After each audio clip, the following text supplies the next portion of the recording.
தாய் தமிழ் உறவுகளுக்கு வணக்கம். தமிழ்நாடு காங்கிரஸ் மூத்த தலைவர் காலமானார்.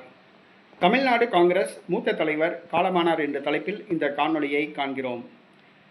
2026 தமிழக சட்டசபை தேர்தலில் காங்கிரஸ் கட்சி திமுகவுடன் கூட்டணியா அல்லது தமிழக வெற்றிக் கழகத்துடன் கூட்டணியா என்று மதில் மேல் பூனையாக உள்ளது. எந்த முடிவு எடுக்கப்படாமல் உள்ளது.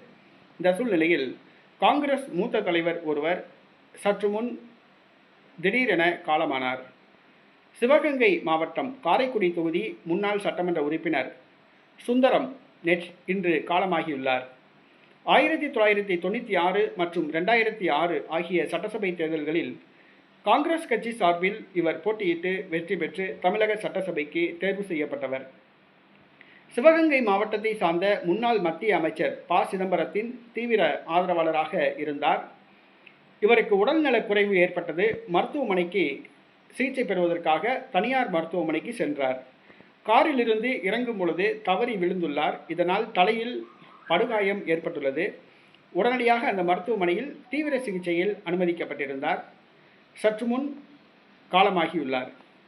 காங்கிரஸ் மூத்த தலைவர் காரைக்குடி தொகுதி முன்னாள் சட்டமன்ற உறுப்பினர் சுந்தரம் சற்று முன் காலமாகியுள்ளார். அவருடைய இழப்பு காங்கிரஸ் கட்சிக்கு ஒரு மிகப்பெரிய இழப்பாகும்.